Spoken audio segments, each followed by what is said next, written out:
தேவனுடைய உன்னத நாமத்திற்கு துதியும் கனமும் மகிமையும் உண்டாவதாக. இந்த அற்புதமான புதிய வருடத்தின் துவக்க ஆராதனையில் பங்கெடுக்கும்படியாக வந்திருக்கிற தேவ பிள்ளைகளாகிய உங்கள் யாவரையும் இயேசுவின் திருநாமத்தினாலே நான் மனதார வாழ்த்தி வரவேற்றுக் கொள்கிறேன். உங்கள் அனைவருக்கும் என்னுடைய இனிய புத்தாண்டு நல்வாழ்த்துக்கள். தேவன் உங்களையும் உங்களுடைய குடும்பங்களையும் பெருக்கமாய் ஆசீர்வதிப்பாராக.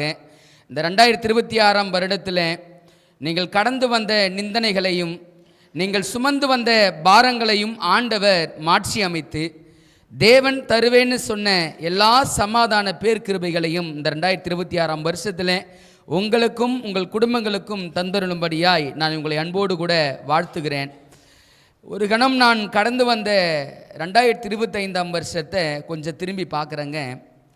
திருச்சபையாய் நான் பார்க்கிற பொழுது என் இருதயம் சஞ்சலத்தினால் நிறைந்து நான் தேவ சமூகத்தில் நன்றி உள்ள ஒரு ஜெபத்தை ஏறெடுக்கும்படியாய் உந்தப்பட்டவனாய் நான் நிற்கிறேன். கர்த்தருடைய வேத புத்தகத்தில் வாசிக்கிறோம், இந்த முடிவு காலங்களில் சாத்தான் யாரோடு யுத்தம் செய்கிறான் என்று சொல்லி வேதத்தில் வாசிக்கிறோம். தேவனுடைய கற்பனைகளை கை கொள்கிறவர்களும் இயேசு கிறிஸ்துவை பற்றிய சாட்சியோடவர்களும் ஆகிய அன்பானவர்களே, இந்த 2025 வருஷத்தில் நீங்களும் நானும் அனுபவித்த எந்த நிந்தையான காரியமாக இருக்கட்டும், துன்பங்களாக இருக்கட்டும், வேதனைகளாக இருக்கட்டும், எதுவுமே திட்டமில்லாமல் நம்முடைய வாழ்க்கையில் வரவே இல்லை. எதிராளி நினைச்சா எப்படியாகிலும் இந்த ஜனங்களை ஒழித்து கட்ட வேண்டும், தீர்த்து கட்ட வேண்டும் என்று சொல்லி அவன் நினைச்சான். வேதவசனம் சொல்லுது, அவனுக்கு கொஞ்ச காலம் மாத்திரம் உண்டு என்று அறிந்து அவன் எப்படி இறங்கினானுங்களா? மிகுந்த கோபத்தோடு. அவன் கோபத்தோடு நம் மத்தியில் அவன் இறங்கியிருந்தாலும் போது கூட தேவன் நமக்கு சகாயராய் நின்றார். நமக்காக யுத்தம் செய்கிற மிகாவேல் நம் பக்கத்தில் நின்று அன்று காபிரியேல் தூதனுக்கு ஜெயம் கொடுத்தது போல இந்த 2025 வருடம் முழுவதும் ஜெயம் கொடுத்த கர்த்தருக்கு ஸ்தோத்திரம். அன்பானவர்களே, நிச்சயமாகவே என்னுடைய உள்ளத்தின் ஆவல் வாஞ்சையெல்லாம் ஒன்றே ஒன்று தான். இந்த 2026 வருஷத்தில் நீங்களும் உங்கள் பிள்ளைகளும் உங்கள் குடும்பங்களும் வாழ்வாங்கு வாழ்ந்து வருகிற தேவகுமாராகிய இயேசுவினுடைய 2ஆம் வருகையில் நீங்களும் குடும்பமும் பங்கெடுக்க வேண்டும் என்பதே என்னுடைய வாஞ்சியாயும் ஜெபமாயும் இருக்கிறது. அந்த வாஞ்சியும் ஜெபத்தையும் பரலோகத்தின் தேவன் தாமே நிறைவேற்றுவாராக. நான் கர்த்தருடைய சமூகத்தில், ஆண்டவரே, புதிய வருடத்திற்குள்ளாக நாங்கள் புறப்பட இருக்கிறோம். நாங்கள் எப்படிப்பட்ட செய்திகள் நாங்கள் கேட்கணும் ஆண்டவரே? இந்த புதிய வருடத்தின் துவக்கத்தில் ஆண்டவர் எங்களோடு என்னப்பா பேசணும் நீங்கள் விரும்புகிறீங்க அப்படின்னு சொல்லி ஆண்டவர் சமூகத்தில் அமர்ந்து என் திருச்சபைக்காக நான் ஜெபித்த போது தேவன் கொடுத்த அற்புதமான ஒரு வாக்கு. 2 அதிகாரங்களில் வசனங்களை வாசிக்க போகிறோம். ஒரு சம்பவத்தை வாசித்து நம்ம இந்த ஆராதனை நிறைவு பகுதிக்கு போக போகிறோம். எரேமியா 30வது அதிகாரம். எரேமியா 30வது அதிகாரம் வசனம் 18 நான் வாசிக்கிறேன். உங்கள் வேதாகமத்தில் ஒரு கணம் வாக்குத்தத்தமான வசனங்களை கொஞ்சம் கவனிங்களேன். கர்த்தர் சொல்கிறது என்னவென்றால், பழைய ஏற்பாட்டில் 915வது பக்கங்க. கர்த்தர் சொல்லுகிறது என்னவென்றால், இதோ நான் யாக்கோபுடைய கூடாரங்களின் சிறையிருப்பை திருப்பி அவன் வாசஸ்தலங்களுக்கு இரக்கம் செய்வேன். நகரம் தன் மண்மேட்டின் மேல் கட்டப்பட்டு அரமனை போல நிலைப்படும். அவைகளிலிருந்து ஸ்தோத்திரமும் ஆடலின் பாடலின் சத்தமும் புறப்படும். அவர்களை வர்த்திக்க பண்ணுவேன். அவர்கள் குறுகி போவதில்லை. அவர்களை மகிமைப்படுத்துவேன். அவர்கள் சிறுமைப்படுவதில்லை. அடுத்த வாக்கியத்தை கவனிங்க. 20. அவர்கள் பிள்ளைகள் முன்போல் இருப்பார்கள். அவர்கள் சபை எனக்கு முன்பாக திடப்படும். அவர்களை ஒடுக்கின யாவரையும் தண்டிப்பேன். அவர்களுடைய பிரபு அவர்களில் ஒருவனாயிருக்க அவர்களுடைய அதிபதி அவர்கள் நடுவில் இருந்து தோன்றுவார். அவரை சமீபித்து வரப்பண்ணுவேன். அவர் சமீபித்து வருவார். என்னிடத்தில் சேரும்படி தன் இருதயத்தை பிணைப்படுத்துகிற இவர் யார் என்று கர்த்தர் சொல்கிறார். நீங்கள் என் ஜனமாயிருப்பீர்கள், நான் உங்கள் தேவனாயிருப்பேன். இதோ கோரவாரி காற்றாகிய கர்த்தருடைய பெருங்காற்று உக்கிரமாய் எழும்பி அடித்து துன்மார்க்குடைய தலையின் மேல் மோதும். கர்த்தர் தம்முடைய இருதயத்தின் நினைவுகளை நடப்பித்து நிறைவேற்றும் அளவும் அவருடைய உக்கிர கோபம் தனியாது. கடைசி நாளில் அதை உணர்ந்து கொள்வீர்கள். கிறிஸ்துவுக்குள் அன்பானவர்களே, இதில் 18வது வாக்கியத்தை நாம் வாசிக்கும் பொழுது ஆண்டவர் சொல்கிறாரு, இதோ நான் யாக்கோபுடைய கூடாரங்களின் சிறையிருப்பை திருப்பி அவன் வாஸ்து ஸ்தலங்களுக்கு இரக்கம் செய்வேன். அதை தாண்டி ஒரு வாக்கியத்தை நம்ம வாசிக்கும் பொழுது ஆண்டவர் சொல்கிறாங்க 20வது வசனத்தில், அவர்கள் பிள்ளைகள் முன்போல் இருப்பார்கள், அவர்கள் சபை எனக்கு முன்பாக திடப்படும். கிறிஸ்துவுக்குள் அன்பானவர்களே, இந்த 2026ஆம் வருஷத்தில் தேவன் சொல்லுகிற வார்த்தை, நம்முடைய திருச்சபை தேவனுக்கு முன்பாக திடப்படும், அவர்களை ஒடுக்கின யாவரையும் நான் தண்டிப்பேன் அப்படின்னு சொல்லி ஆண்டவர் வார்த்தைகளை சொல்லிட்டு அதோடு அவர் நிறுத்தலை. அடுத்த வார்த்தை 21வது வாக்கியம் தான் மிக முக்கியமான வார்த்தை. அவர்களுடைய பிரபு அவர்களில் ஒருவனாய் இருக்க, அவர்களுடைய அதிபதி அவர்கள் நடுவில் இருந்து தோன்றுவார், அவரை சமீபித்து வர பண்ணுவேன். கிறிஸ்துவானவர் அதிசீக்கிரமாய் நெருங்கி கொண்டிருக்கிறார். அவருடைய வருகை அதிசீக்கிரமாய் நெருங்கி கொண்டிருக்கிறது. அந்த சூழ்நிலை ஆண்டவர் சொல்றாரு, அவர் சமீபத்திருக்கிறார், அவரை கிட்டி சேரும்படியாக நான் திருச்சபை திடப்படுத்துவேன் என்ற காரியத்தை ஆண்டவர் இந்த புதிய வருடத்தில் நமக்கு சொல்றாருங்க. இதோட நிறுத்தில்ல, 31வது அதிகாரத்தில் பாருங்களேன், சில வசனங்களை வாசிக்க போறோம். வசனம் 3 நான் வாசிக்கிறேன், கொஞ்சம் கவனத்தோடு இந்த வசனங்களையும் கவனிங்க. பூர்வ காலம் முதல் கர்த்தர் எனக்கு தரிசனையானார் என்பாய், ஆம், அநாதி சிநேகத்தால் உன்னை சிநேகித்தேன், ஆதலால் காருண்யத்தினால் உன்னை இழுத்துக் கொள்கிறேன். இஸ்ரவேல் என்னும் கன்னிகையே, மறுபடியும் உன்னை கட்டுவிப்பேன், நீ கட்டப்படுவாய், நீ மேல வாத்தியத்தோடும் ஆடல் பாடல் செய்கிறவன் களிப்புள்ள கூடாரத்தோடும் புறப்படுவாய், மறுபடியும் சமாரியாவின் மலைகளிலே திராட்சை தோட்டங்களை நாட்டுவாய், நாட்டுகிறவர்கள் அவைகளை நாட்டி அதன் பலனை அனுபவிப்பார்கள். எழுந்திருங்கள், சீயோனில் நம்முடைய தேவனாகிய கர்த்தரிடத்துக்கு போவோம் பாருங்கள் என்று எப்ராயிம் மலைகளில் உள்ள ஜாமக்காரர்கள் கூறும் காலம் வரும். அன்பானவர்களே, தேவன் நமக்கு வரக்கூடிய 2026ஆம் வருஷத்தில் சந்தோஷமான காரியங்களை நம்முடைய வாழ்விலும் நம்முடைய திருச்சபையிலும் நிச்சயமாக ஏற்படுத்துவார். மறுபடியும் சமாரியாவின் மலைகளிலே திராட்சை தோட்டங்களை நாட்டுவாய், நாட்டுகிறவர்கள் அவைகளை நாட்டி அதன் பலனை அனுபவிப்பார்கள். 2026ஆம் வருஷத்தில் தேவனாகிய கர்த்தர் நாம் அனுபவிக்க வேண்டிய சகலவித ஆசீர்வாதங்களையும் நாம் அடையும்படியாக, நாமும் நம் குடும்பமும் நம் குடும்பத்தின் பிள்ளைகளும் அனுபவிக்கும்படியாக தேவன் நிச்சயம் உதவி செய்வார். சரிங்க, இந்த ஆசீர்வாதங்களெல்லாம் நாம் அனுபவிக்க இங்கே ஒரு வார்த்தை வருகிறது 6வது வாக்கியத்தில், எழுந்திருங்கள், சீயோனில் நம்முடைய தேவனாகிய கர்த்தரிடத்திற்கு போவோம் பாருங்கள். நான் வாசித்தேன் பார்த்தீங்களா, 30வது அதிகாரத்தில் இருக்கிற வசனங்களாக இருக்கட்டும், 31வது அதிகாரத்தில் வாசித்த வசனங்களாக இருக்கட்டும், இந்த வசனங்கள் எல்லாம் நம் வாழ்க்கையில் நிறைவேற வேண்டுமேனால், இந்த 2026ஆம் வருஷத்தில் அவைகள் நிறைவேறுதலை காண வேண்டும் அப்படின்னா நாம் செய்ய வேண்டிய ஒரு மிக முக்கியமான காரியங்கள் உண்டுங்க. அன்பானவர்களே, தேவன் கொடுக்கிற எந்த ஆசீர்வாதம் நிபந்தனை இல்லாமல் கொடுப்பது இல்லை. எல்லா ஆசீர்வாதங்களுக்கும் தேவனிடத்தில் நிபந்தனை என்று ஒன்று உண்டு. அந்த நிபந்தனையோடு நாம் அதை அனுசரிக்கும் பொழுது நிச்சயமாகவே இந்த வருடம் ஆசீர்வாதமாக இருக்கும் என்பதில் எந்தவித சந்தேகமும் இல்லை. ஆண்டவர் நமக்கு வாக்கு கொடுத்திருக்கிறாரு. இந்த திருச்சபை ஆண்டவர் என்ன பண்ணுவார்களாம்? திடப்படுத்துவார்.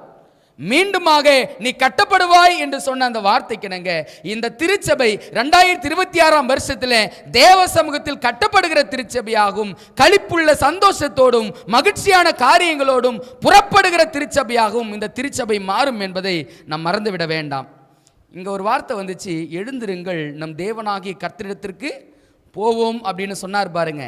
இதே போல வேதாகமத்தில் ஒரு நபர் சொன்னார், வாங்க நம்ம போவோம் ஆண்டவர் இடத்துல அப்படின்னு சொல்லி.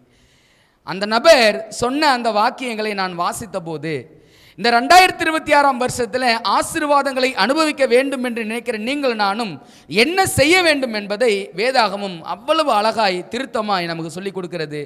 இந்த 30வது அதிகாரத்தின் ஆசீர்வாதங்களையும் 31வது அதிகாரத்தின் ஆசீர்வாதங்களையும் தேவனாகிய கர்த்தர் தாமே நம் ஒவ்வொருவருக்கும் தந்தருளும்படியாய் ஒரு சம்பவத்தை வாசிக்க போகிறோம். இந்த ஆசீர்வாதங்களை எல்லாம் நம்ம அனுபவிக்கணும், நம்ம என்ன செய்ய வேண்டும் அப்படின்ற காரியத்தை நம்ம வாசிக்க போகிறோம். எங்கே வாசிக்க போகிறோம்? ஆதியாகமம் புஸ்தகம் நம்ம வருவோம். அப்படின்னா இங்கே ஒரு மிக முக்கியமான ஒரு நபரை பற்றி பேசப்படுகிறது. 35வது அதிகாரம் எல்லாருக்கும் பரிச்சயமான சம்பவம் தான். ஆனால் அந்த பரிச்சயமான சம்பவத்தில் இந்த 26ஆம் வருஷத்தின் ஆசீர்வாதத்தை நாம் அனுபவிக்க வேண்டும் அப்படின்னா நாம் என்ன செய்ய வேண்டும் என்பதை வேதம் நமக்கு தெளிவுபடுத்துங்க. 35வது அதிகாரத்தில் 1வது வாக்கியத்தை நான் வாசிக்கிறேன், நீங்கள் கொஞ்சம் கவனமாக கவனிங்க. எரேமியாவின் புத்தகத்தில் வாங்க நம்ம ஆண்டவரிடத்துக்கு திரும்பி போவோம் அப்படின்னு சொன்னார் பாருங்க. அதே போல ஒரு வார்த்தையை இங்கே யார் சொல்கிறது அப்படின்னு பாருங்களேன். 1வது வாக்கியம், தேவன் யாக்கோபை நோக்கி, நீ எழுந்து பெத்தேலுக்கு போய் அங்கே குடியிருந்து நீ உன் சகோதரனாகிய ஏசாவின் முகத்திற்கு விலகி ஓடிப்போகிற போது உனக்கு தரிசனமான தேவனுக்கு அங்கே ஒரு பலிபீடத்தை உண்டாக்கு என்றார். அப்பொழுது யாக்கோபு தன் வீட்டாரையும் தன்னோடு இருந்த மற்ற அனைவரையும் நோக்கி, உங்களிடத்தில் இருக்கிற அந்நிய தெய்வங்களை விலக்கி போட்டு உங்களை சுத்தம் பண்ணி கொண்டு உங்கள் வஸ்திரங்களை மாற்றுங்கள். 3வது வாக்கியம், நாம் எழுந்து பெத்தேலுக்கு போவோம் வாருங்கள். அன்பானவர்களே, இந்த வார்த்தையை யாக்கோபு எப்பொழுது சொன்னார் அப்படின்ற ஒரு காரியத்தை நான் சொல்லிட்டு மிக முக்கியமான ஒரு விஷயத்துக்குள்ள நான் வரணும்னு நினைக்கிறேன். ரொம்ப சஞ்சலத்தினால் நிறைந்த யாக்கோபினுடைய இருதயம், வேதனையினால் நிறைந்திருந்த யாக்கோபினுடைய இருதயம், பாரத்தோடும் கஷ்டத்தோடும் வியாகுலத்தோடும் நிறைந்திருந்த இருதயம் இந்த சம்பவத்தில் யாருடைய இருதயம் அப்படின்னா யாக்கோபுடைய இருதயம். ஏன் தெரியுங்களா? யாக்கோபினுடைய ஒரே ஒரு குமாரத்தி பேர் என்னங்க? தீனாள். இந்த தீனாளுக்கு ஒரு தவறிழக்கப்பட்டது. அந்த தவறிழக்கப்பட்ட சூழ்நிலையில் இந்த தீனாளோடு உடன் பிறந்த சகோதரர்கள் எல்லாம் என்ன செய்தாங்கன்னா, அந்த தீட்டை செயல்படுத்தின அந்த பகுதியின் மக்களையும் அந்த நபரையும் அந்த பகுதியின் மக்களையும் என்ன செஞ்சிடறாங்க அப்படின்னா பட்டய கருக்கினால வெட்டிடுறாங்க. அவர்களை எல்லாரும் கொன்று குவிச்சிடுறாங்க. கொன்று குவித்ததனுடைய விளைவினால இப்ப யாக்கோபு கிட்ட இந்த செய்தி வருது. யாக்கோபு கேட்கிறாரு, என் பிள்ளைகளே ஏன் இப்படி நீங்க செய்தீங்க அப்படின்னு கேட்கிறாரு. அப்ப அவங்க சொல்றாங்க, என் சகோதரிக்கு இப்படி ஒரு துயரம் நடந்திருக்கும் பொழுது நாங்கள் சும்மா இருப்பது எப்படி?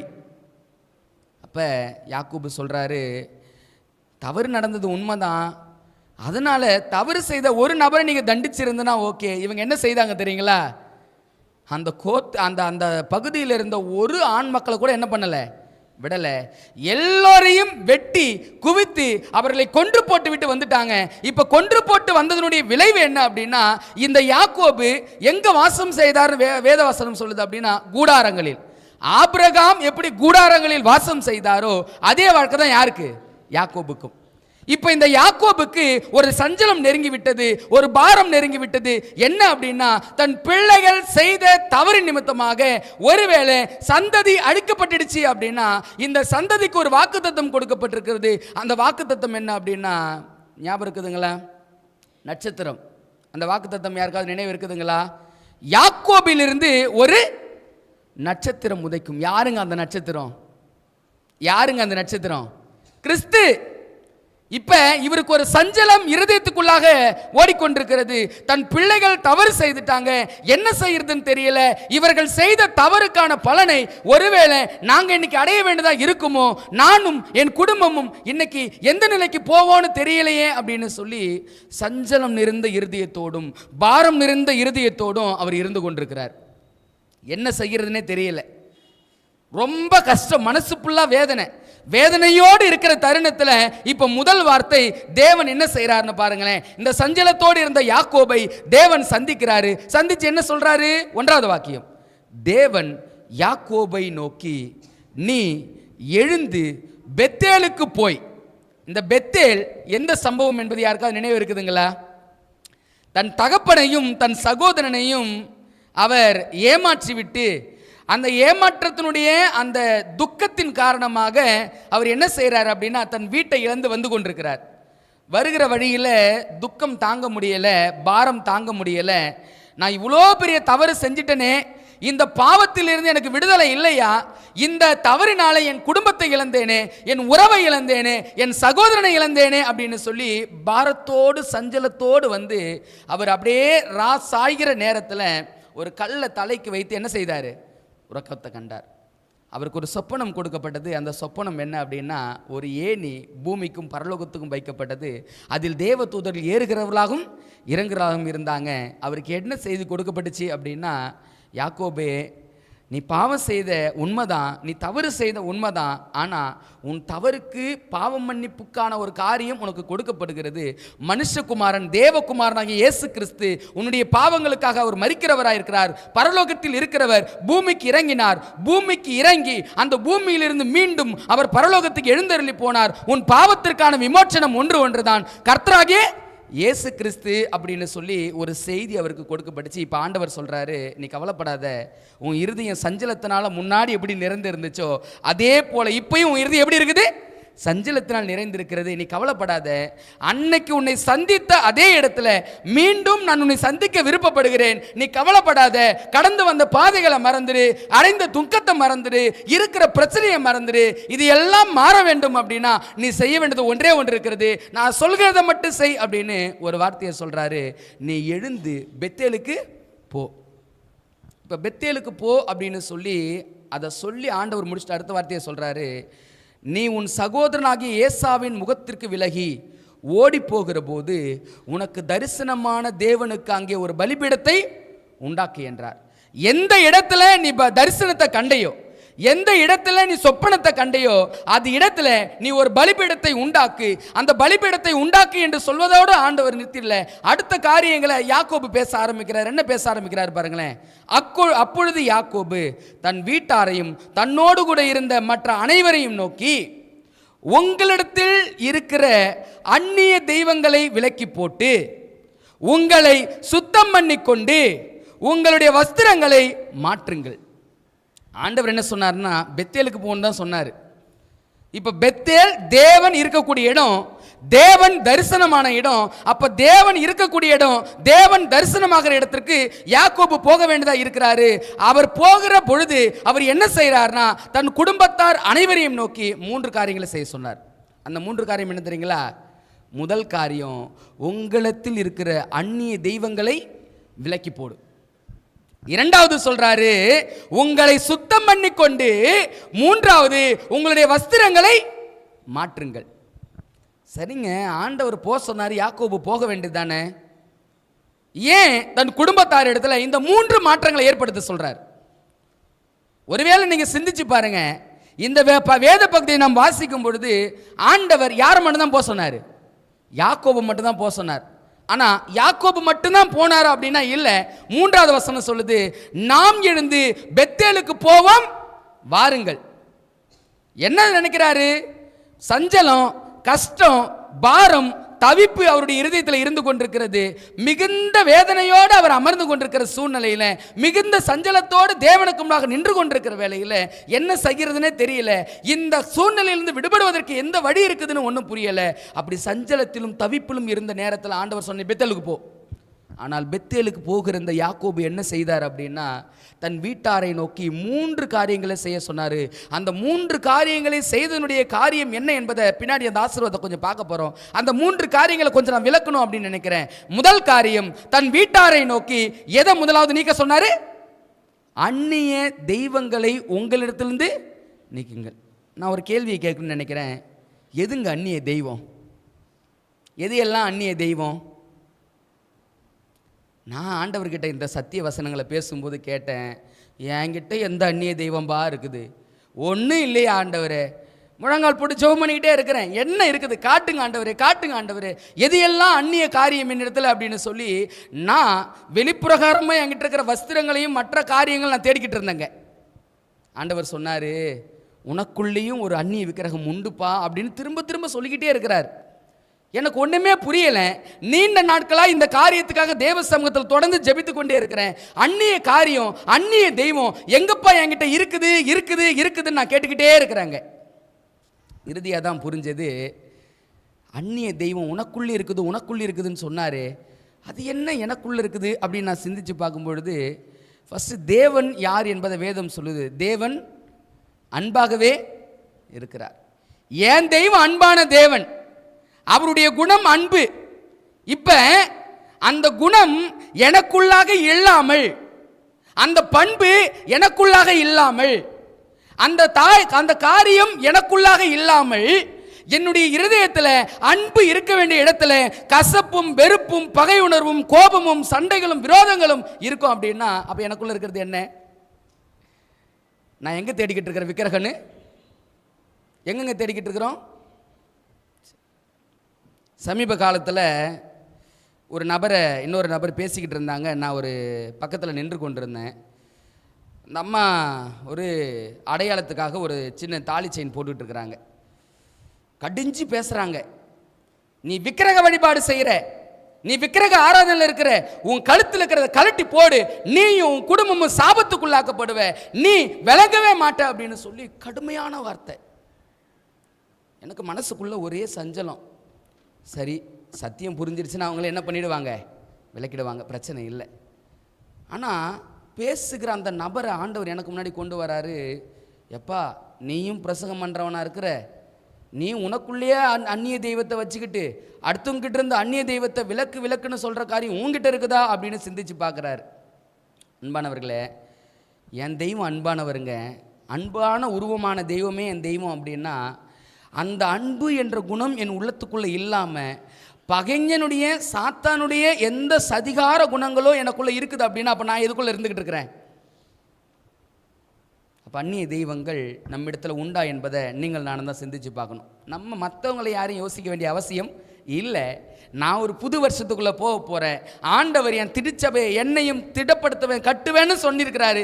இப்போ அது கட்டப்படுவதற்கு நான் யோசிக்க வேண்டிய விஷயம், என்னிடத்துல அந்த அந்நிய தெய்வத்துக்கான குணங்களோ அந்நிய தெய்வத்துக்கான காரியங்களோ என்னிடத்துல உண்டா என்பதை மாத்திரம் தான் என்ன பண்ண வேண்டியதாக இருக்குது, யோசிக்க வேண்டியதாக இருக்குது. இப்போ யாக்கோபு சொல்கிறாரு, அந்நிய தெய்வங்களை உங்களை விட்டு விளக்குங்க. ஏன் இவர் அந்நிய தெய்வங்களை சொன்னார் தெரியுங்களா?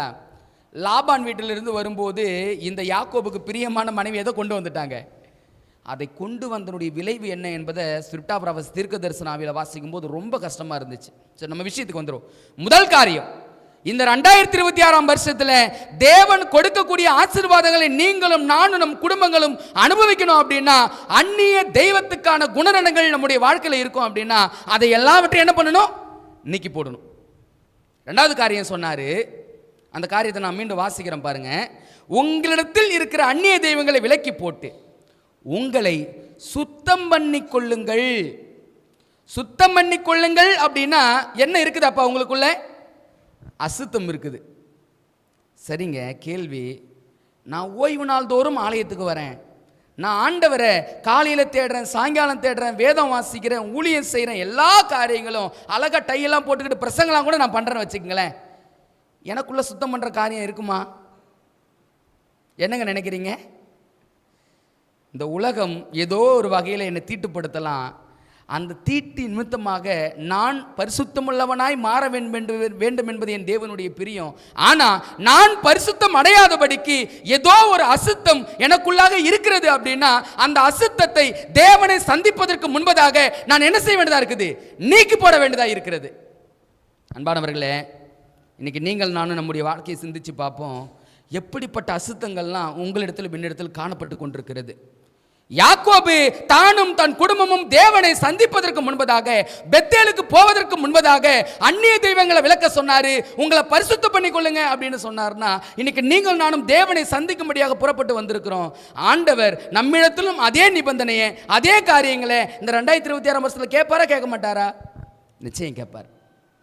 முதல் காரியம் அந்நிய தெய்வங்களை விலக்கு. இரண்டாவது காரியம் உன்னை நீ பரிசுத்தம் பண்ணிக்கொள். மூன்றாவது காரியம் எதை மாற்ற சொன்னார்? உன் வஸ்திரங்களை மாற்றுங்கள். நமக்கு எல்லாருக்குமே தெரியும் வஸ்திரம் என்பது எதங்க குறிக்குது, எதை குறிக்குது? நீதி. நீதி தான் வஸ்திரம் அப்படின்னு நம்ம பார்க்குறோம்.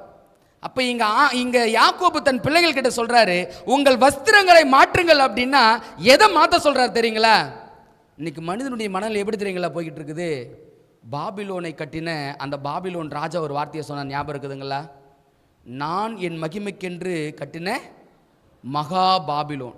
என்ன விஷயத்தை ஆண்டவர் சொல்கிறாருன்னா, நம்ம பலத்தினால ஒரு பாவத்தை ஜெயிச்சிடலான்னு நினைக்கிறோம், நம்ம பலத்தினால இந்த வருஷத்தை எப்படியாவது நன்மையினால் முடிசுட்டலான்னு நினைக்கிறோம், நம்ம பலத்தினால எப்படியாவது இந்த வருஷத்தை ஆசீர்வாதமாக மாற்றிடலான்னு நினைக்கிறோம். சாத்தியமாகுன்னு நினைக்கிறீங்களா? ஒருபோதும் முடியாதுங்க, ஒருபோதும் முடியாது. அதனால தான் யாக்கோபு சொன்னாரு, உங்கள் வஸ்திரங்களை மாற்றுங்கள் அப்படின்னா, வஸ்திரம் என்பது நீதி. அந்த நீதி என்ற குணம் என்ன காரியத்தை சொல்றாங்கன்னா, இயேசுவினுடைய நீதி நம்மிடத்துல இல்லாம சுய நீதியை வைத்துக்கொண்டு இந்த வருஷத்துக்குள்ள பிரவேசிப்போம் அப்படின்னா ஒருபோதும் நமக்கு ஜெயம் கிடைக்கவே கிடைக்காது. ஏன்னா பவுல் அப்போ சொல்றாரு, என்னை பலப்படுத்துகிற கிறிஸ்துவினாலே எல்லாவற்றையும் செய்ய எனக்கு மனித பலன் தேவையில்லைங்க. இந்த உலகத்தில் மனிதர்களை நாடி செல்ல வேண்டிய அவசியம் நமக்கு இல்லை. தேவன் ஒருவர் நம் பக்கத்தில் இருந்தாலே நாமும் நம் பிள்ளைகளும் கட்டப்படுவோம். அதுதான் சொல்றாங்க. இன்னைக்கு மனித காரியங்களை நாம் ஒருவேளை சிந்தையில் வச்சு இந்த வருஷத்தில் இவரை வச்சு சாதிச்சிடலாம், அவரை வச்சு சாதிச்சிடலாம், அவரை பிடிச்சா நடந்துரும், இவரை பிடிச்சா நடந்துருன்னு மனித தயவுகளை யோசித்து செய்வோம் அப்படின்னா அதில் ஒருபோதும் ஜெயம் கிடைக்கவே கிடைக்காது. அன்பானவர்களே, நீங்களும் நானும் பற்றி பிடிக்க வேண்டியது யார் அப்படின்னா, கர்த்தராகிய இயேசு கிறிஸ்துவை நீங்கள் நானும் பற்றி பிடிக்க வேண்டியதாக இருக்குது. நம்மை பலப்படுத்துகிற கிறிஸ்துவினாலே இந்த 2026 வருஷத்தில் எல்லாவற்றையும் செய்வதற்கான பலனை தேவன் நமக்கும் நம் குடும்பத்திற்கும் தந்தருளுவார். இப்போ இந்த 3 காரியங்களை யாக்கோபு பெத்தேலுக்கு போய் தேவனை சந்திப்பதற்கு முன்பதாக செய்ய சொன்னார். அவர்கள் செய்தார்கள். இப்போ பாருங்களேன், 3வது வாக்கியம், நாம் எழுந்து பெத்தேலுக்கு போவோம் வாருங்கள். ஆண்டவரை சந்திக்க போகிற இந்த யாக்கோபு தனியா போகல. ஆண்டவரை சந்திக்க போவதற்கு முன்பதாக யாரையும் கூட கூட்டு போறாரு, தன் குடும்பத்தையும் கூட போட்டு போறாரு. ஏன் குடும்பத்தையும் கூட்டு போறாரு? எப்பா, என்கிட்ட மட்டும் அந்நிய விக்கிரகம் இல்லை, உன்கிட்டையும் அந்நிய தெய்வங்கள் உண்டு. என்கிட்ட மட்டும் பரிசுத்தம் பண்ண வேண்டிய காரியம் இல்லை, உன்னிடத்திலும் பரிசுத்தம் பண்ண வேண்டிய காரியம் உண்டு. ஏன் வஸ்திரத்தை மட்டும், ஏன் குணத்தை மட்டும், ஏன் நீதியை மட்டும் மாற்றணும் இல்லை, உனக்குள்ளாகவும் அது இருக்கிறது என்று சொல்லி தேவனை சந்திப்பதற்கு முன்பதாக இந்த 3 மாற்றங்களை யாக்கோபும் செய்கிறார். அவர் குடும்பத்தையும் செய்ய சொல்றாருன்னா, யாக்கோபுக்கு எது மேல அக்கறை இருக்குதுன்னா, தன் குடும்பத்தின் மீது அக்கறை உண்டு. தன் குடும்பத்தையும் தேவனுக்கு ஒப்புரவாக்க வேண்டும் என்ற அந்த ஆசையும் விருப்பமும் யாக்கோபுடைய உள்ளத்துல இருந்தபடியினால தான் மாத்திரம் போகல, தன் குடும்பத்தையும் கூட்டி சேர்த்து எங்க போறாரு. இன்னைக்கு நிறைய நேரங்களில் எனக்கு ஆண்டவர் கற்றுக் கொடுத்த ஒரு தனித்துவமான பாடம் என்னன்னா, சில நேரம் என் மனைவி கிட்ட நான் சொல்லுவேன், விசிட்டிங் போகும்போதும் ஊழியத்துக்கு போகும்போது நான் சொல்லுவேன், அம்மா நீ கொஞ்சம் இரு, நான் போனால் குயிக்கா. ஆண்டவர் ஒரு போடு போட்டார் பாருங்க வச்சுக்கிட்டு, நீ மாத்திரம் ஊழியம் செய்கிறேன்னு நினைக்கிற உன் மனைவி. நான் சொல்லிட்டேன், ஆண்டவரே எங்கேயும் தனியாக போக மாட்டேன்பா. நான் ஏன் இந்த உதாரணத்தை சொல்கிறேன்னா, இன்றைக்கி அநேக நேரங்களில் நான் மட்டும் கோயிலுக்கு போகிறேன், நான் மட்டும் ஆண்டவரை தேடி போகிறேன், நான் மட்டும் இந்த காரியத்தை செய்கிறேன்னு சொல்லி ஒருவேளை குடும்ப தலைவனோ தலைவியோ பிள்ளைகளோ நம்ம ஒருவருக்கு ஒருவர் ஆண்டவர் பக்கத்தில் கூட்டி சேர்க்காம தனிநபராய் நாம் போக விருப்பப்படுவோம் அப்படின்னா, அப்போ நான் மாத்திரம் பரலோகம் போய்விடும், நம்ம குடும்பம். ஆண்டவர் சொல்கிறாரு யாக்கோபின் மூலமாக, தேவனை சந்திக்க வருகிற நீங்கள் 2026 வருஷத்தில் எப்படி தான் வரணும்? குடும்பத்தோடு தான் வரணும். ஊழியம் செய்யணுமா? குடும்பத்தோடு தான் செய்யணும். அப்படி குடும்பத்தோடு தேவ சமூகத்துக்கு வரும் பொழுது எப்படிப்பட்ட ஆசீர்வாதங்களை தருகிறார்? வசனம் 4 நான் வாசிக்கிறேன் பாருங்களேன். அப்பொழுது அவர்கள் தங்கள் கையில் இருந்த எல்லா அந்நிய தெய்வங்களையும் தங்கள் காதணிகளையும் யாக்கோபினிடத்தில் கொடுத்தார்கள். யாக்கோபு அவைகளை சீகேம் ஊர் அருகே இருந்த ஒரு கர்வாலின் மரத்தின் கீழ் போட்டு புதைத்து போட்டான். இப்போ எல்லாத்தையும் கலட்டி யார் கையில் கொடுத்துட்டாங்க? யாக்கோபு கையில் கொடுத்தாங்க. யாக்கோபு கொண்டு போய் எங்கே புதைச்சாரு? கர்வாலி. இந்த கர்வாலி மரத்துக்கு பெரிய ஹிஸ்ட்ரி உண்டு. இது ஏதோ நீங்கள் நானும் படிக்கிற சாதாரண விஷயம் இல்லை. இதுக்கு பின்னாடி ஒரு பெரிய சத்தியம் உண்டு. கர்வாலி மரத்தின் கீழே போட்டு புதைக்கிற சம்பவத்துக்காக நீங்கள் யோசிச்சு பாருங்க. 2025 வருஷத்தில் எத்தனையோ அந்நிய தெய்வங்கள் நம்ம கிட்ட காணப்பட்டிருக்கலாம். 2025 வருஷத்தில் பரிசுத்தம் பண்ணப்பட வேண்டிய எத்தனையோ காரியங்கள் நம்முடைய வாழ்க்கையில் இருந்திருக்கலாம். 2025 வருஷத்தில் மனிதன் நம்பி செயல்படுகிற எத்தனையோ நோக்கங்கள் நம்முடைய சிந்தையில் இருக்கலாம். ஆண்டவர் சொல்றாரு, அந்த 3 காரியத்தோடு 2026 வருஷத்தில் தேவனை சந்திப்போம் என்று நீங்க ஒருபோதும் என்ன பண்ணிடாதீங்க, நினைச்சிடாதீங்க. ஆண்டவர் சொல்றாரு, தேவனை சந்திப்பதற்கு முன்பதாக அந்த 3 காரியத்தை என்ன பண்ணுமா? புதைத்து போடணுமா. அன்பானவர்களே, தேவ சமூகத்தில் கூடி வந்திருக்கிற நீங்கள் நானும் அந்த 3 காரியங்களை இன்றைக்கு தேவ சமூகத்தில் புதைத்து போட்டு நம்ம தேவனை நோக்கி போவோம் அப்படின்னா ஆண்டவர் என்ன ஆசீர்வாதத்தை கொடுப்பாரு? வசனம் 5 நான் வாசிக்கிறேன். பின்பு பிரயாணமாய் புறப்பட்டார்கள். அவர்களை சுற்றிலும் இருந்த பட்டினத்தாருக்கு தேவனாலே பயங்கரம் உண்டானதினால் அவர்கள் யாக்கோபின் குமாரரை பின்தொடர்ந்தார்கள். யார் பின்தொடர்ந்ததுங்களா? இங்க வார்த்தை சொல்லுது, சுற்றி இருந்த அந்த ஜனங்கள். அப்படின்னா ஏன் இவங்களை பின்தொடர்றாங்க? இவங்க அப்படி என்ன செஞ்சாங்க? தன் சகோதரிக்காக அவர்கள் அந்த பழி வாங்குதல் நிமித்தம் செயல்பட்டாங்க. இப்போ ஒட்டுமொத்த கூட்டமும் ஒன்றாய் கூடிடுச்சு. ஒட்டுமொத்த கூட்டமும் ஒன்றாய் கூடி யாக்கோபையும் அவருடைய குமாரரையும் பின்தொடர்ந்து வந்தாங்களே. ஏன் பின்தொடர்ந்து வந்தாங்க? ஏங்க பின்தொடர்ந்து வந்தாங்க? பழிக்கு பழி தீர்த்தாக வேண்டும் என்று சொல்லி இவங்க பின்தொடர்ந்து வந்தாங்களே. நீங்கள் இந்த ஆதியாகமம் புத்தகம் முழுவதும் வாசித்து பாருங்க. பின்தொடர்ந்து வந்தவன் எங்கே போனான்னு யாராவது கண்டுபிடிக்க முடியுமா? கீழே நான் வாசித்து ஒரு சம்பவத்தை சொல்கிறேன், முடிச்சிடுறேன். யாக்கோபும் அவனோடு கூட இருந்த எல்லா ஜனங்களும் கானான் தேசத்துள்ள பெத்தேல் எனும் லூசுக்கு வந்தார்கள். அங்கே அவன் ஒரு பலிபீடத்தை கட்டி தன் சகோதரனுடைய முகத்துக்கு தப்பி ஓடின போது அங்கே தனக்கு தேவன் தரிசனம் அடையினால் அந்த ஸ்தலத்திற்கு ஏல் பெத்தேல் என்று பெயரிட்டான். கிறிஸ்துவுக்கு அன்பானவர்களே, தேவ சமூகத்தில் இந்த 3 காரியங்களையும் ஒப்படைச்சு கர்வாலி மரத்துக்கிட புதைத்து போட்டு தேவனை சந்திக்கும்படியாக புறப்பட்டு வந்தாங்க. புறப்பட்டு வந்ததுனால என்ன ஆசீர்வாதத்தை இவங்க பெற்றுக்கொண்டு வந்தாங்க அப்படின்னா, இவனுக்கு பின்பதாக ஒரு தீமை தொடர்ந்து கொண்டே வந்தது. அந்த தீமை என்ன அப்படின்னா, என் சகோதரிக்காக பழி வாங்கினேன் என்று சொன்ன இவர்களை கொன்று குவிப்பதற்காக எல்லா கூட்டமும் ஒன்றாய் திரண்டு வந்துச்சு. இப்ப அந்த கூட்டத்துக்கு வேதவசனம் சொல்லுது, தேவனால் பயங்கரம் உண்டாயிற்று. பின்தொடர்தான் செஞ்சாங்களே கண்டி யாக்கோபையோ யாக்கோபுடைய குமாரரையோ தொடுவதற்கு தேவன் ஒருபோதும் என்ன செய்யல, அனுமதிக்கல. ஏன் தெரியுங்களா? இவங்க செய்த 3 காரியம். அன்பானவர்களே, இந்த 2026 வருஷத்தில் போக போகிறோம். இந்த 2026 வருஷத்தில் நம்மை பின்தொடர்கிற கூட்டம் ஏராளமாக இருக்கலாம். சாத்தானா இருக்கலாம், சாத்தானின் சேனைகளா இருக்கலாம், தீய தூதர்களா இருக்கலாம். எப்படியாகிலும் தேவனுடைய கற்பனைகளை கைக்கொள்கிற இந்த கூட்டத்தை எப்படியாகிலும் கவிழ்த்து விட வேண்டும், முடித்து விட வேண்டும் என்று சொல்லி அநேக கூட்டங்கள், ஏராளமான கூட்டங்கள் நம்மை பின்தொடரலாம். ஆனா ஒருபோதும் அது ஜெயிக்கவே முடியாது. அநேக நபர்கள் இவனை எப்படியாவது கழிச்சு விடணும்னு சொல்லி ஆண்டவருக்கு விரோதமாய் எழும்பி, தேவ பிள்ளைகளுக்கு விரோதமாய் எழும்பி வரலாம். அவங்களால பின்தொடர மட்டும்தான் முடியும், ஒருபோதும் ஜெயிக்க முடியவே முடியாது. ஏன் அப்படின்னா, நீங்கள் நானும் கர்வாலி மரத்தின் கீழாக இந்த 3 காரியங்களை புதைத்து போட்டு இந்த 2026 வருஷத்துக்குள்ள போவோம் அப்படின்னா நிச்சயமாய் ஆண்டவர் எரேமியா 30:31 வாசித்த எல்லா ஆசீர்வாதங்களையும் நம்முடைய வாழ்க்கைக்கு கொடுப்பார். தீர்மானத்தை எடுக்க வேண்டிய நேரத்தில் இருக்கிறோம். எத்தனை பேர் கர்வாலின் மரத்தை கீழே புதைக்கணும் அப்படின்னு ஆசைப்படுறீங்க? இந்த 2025 வருஷத்தில் நீங்கள் வருத்தத்தோடு, பாரத்தோடு, சஞ்சலத்தோடு வந்திருக்கலாம். ஒருவேளை ஆராதனையின் வேலை உட்காந்துக்கிட்டு இருக்கலாம். அவங்க மனமும் இந்த காரியம் இப்படி இருக்கிறது, அந்த காரியம் அப்படி இருக்கிறது, இந்த பாரம் இருக்கிறது, இந்த பிரச்சனை இருக்குது, இதை நான் எப்படி சந்திக்க போகிறேன், இந்த சவால் எனக்கு முன்பதாக இருக்கிறது, நான் சரீர வேதனையினோடு தவித்து கொண்டிருக்கிறேனே, இது எல்லாம் எனக்கு சுகமாகுமா, சரி ஆகாதான்னு சொல்லி பலவிதமான மனக்குழப்பத்தோடு ஆண்டுடைய சமூகத்துக்கு நீங்கள் வந்திருக்கலாம். ஆனால் ஆண்டவர் சொல்கிறாரு, நீ கவலைப்படாத, உன்னை முன்பதாக சந்தித்த பெத்தேலுக்கு போ. போகிறதுக்கு முன்னாடி இந்த 3 காரியத்தை செய்துட்டு போ. ஆண்டவர் ஏல் பெத்தேல் அப்படின்னா ஆசீர்வாதத்தின் வாசல் அப்படின்னு அர்த்தம். ஆசீர்வாதத்தின் வாசல். அந்த ஆசீர்வாதத்தின் வாசலை நீங்க பிரவேசிக்கணும் அப்படின்னா இந்த 3 காரியத்தை செய்யாம அந்த வாசலுக்குள்ள என்ன பண்ண முடியாது, பிரவேசிக்க முடியாது. நீங்க ஒரு கணம் திங்க் பண்ணி பாருங்க, ஆண்டவரே என்னிடத்தில் இருக்கிற அந்த அந்நிய தெய்வங்கள் என்னப்பா, ஆண்டவரே என்கிட்ட பரிசுத்தம் பண்ணி கொள்ள வேண்டிய காரியம் என்னப்பா, ஆண்டவரே நான் இதுவரைக்கும் என் சுய சிந்தை, என் சுய பலம், நான் ஜெயிச்சிருவேன், நான் முன்னோக்கி வந்துடுவேன், என்னால் இதை செய்ய முடியும் அப்படின்னு சொல்லி நான் மனித தயவையோ மனித பலத்தையோ ஒருவேளை நம்பி ஒருவேளை செயல்பட்டிருப்பேன் அப்படின்னா இந்த 2026 வருஷத்துக்குள்ளே நான் போக போகிறேன், நான் என்னப்பா செய்யணும்?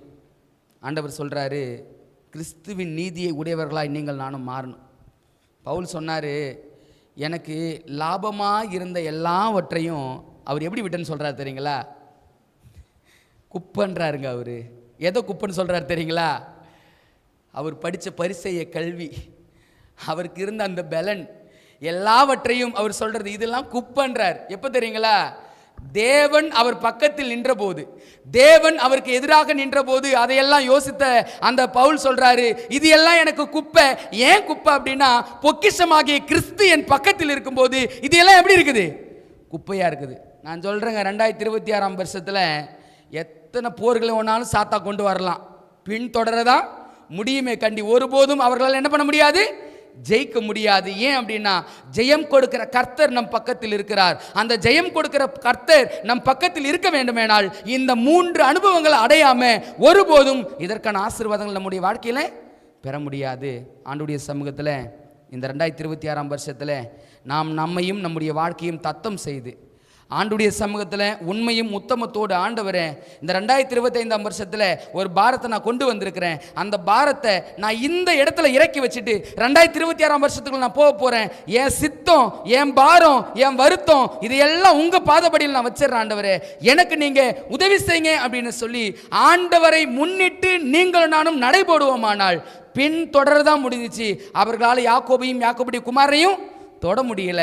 அப்படிப்பட்ட ஆசீர்வாதத்தை ஆண்டவர் உங்களுக்கும் உங்களுடைய குடும்பங்களுக்கும் நமக்கும் நம் திருச்சபைக்கும் தேவன் நிச்சயமாக கொடுப்பார். அப்படிப்பட்ட ஆசீர்வாதத்தை பெற பிரியப்படுகிற நீங்கள் இந்த ஆராதனையில் தேவனுக்கு முன்பாக தத்தம் செய்ய நினைக்கிறவர்கள் என்னோடு கூட முழங்கால் படிட்டு தேவ சமூகத்தில் நாம் தற்பிரதிஷ்டைக்கான ஜெபத்துக்குள்ளாய் கடந்து போவோம்.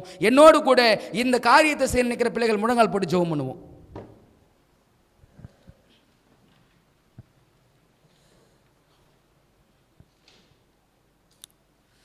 ஜெபம் செய்வோம். பரிசுத்தமுள்ள எங்கள் பரமபிதாவே, சேனைகளின் தேவனாகிய கர்த்தாவே, ஆசீர்வாதத்தின் வாசல் என்ற தலைப்பில் ஏல் பெத்தேல் என்ற காரியத்தை நாங்கள் படித்தோம்ப்பா. ஆம் தகப்பனே, யாக்கோபுடைய இருதயம் சஞ்சலத்தினால் நிறைந்திருந்தது. காரணம் அவர்கள் வாழ்வில் ஏற்பட்ட பிரச்சனைகள் என்பதை நாங்கள் புரிந்து கொண்டோம்.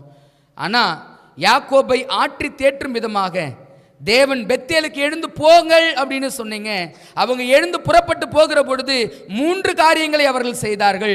அந்த 3 காரியங்களையும் ஆண்டவரே 2026 வருஷத்துக்குள்ள பிரவேசிக்கிற நாங்கள் அதை செய்யும்படியாக உங்க சமூகத்தில் வந்திருக்கிறோம். எங்களுடைய கர்வாலி மரத்தை எங்களுக்கு காட்டுங்க தகப்பனே. அந்த கர்வாலி மரத்தின் கீழே இந்த 3 காரியங்கள் நாங்கள் புதைத்து எங்கள் பரலோக தேவனை நோக்கி நடைபோடுவதற்கு எங்களுக்கு உதவி செய்யுங்கப்பா. ஒருவேளை ஆண்டவரே இந்த நேரத்தில் தங்களை தத்தம் செய்து, அப்பா 2026 வருஷத்தில் உங்களை விட்டால் வேற கதி எங்களுக்கு இல்லைப்பா, நீங்கள் தான் ஆண்டவரே எங்கள் பலன், எங்களுக்கு நீங்கள் தான் ஆண்டவரே எல்லா காரியமும், மனிதர்கள் அல்ல, உலக பொருள் அல்ல, செல்வங்கள் அல்ல, எதுவுமே அல்ல, எங்கள் தேவனே எங்களுக்கு முதன்மையானவர் என்று சொல்லி உம்மை முதன்மைப்படுத்தி செயல்பட போகிற ஒப்பு கொடுக்கிற ஒவ்வொரு பிள்ளைகளுக்காகவும் விசேஷமாய் ஜெபிக்கிறேன் ஆண்டவரே.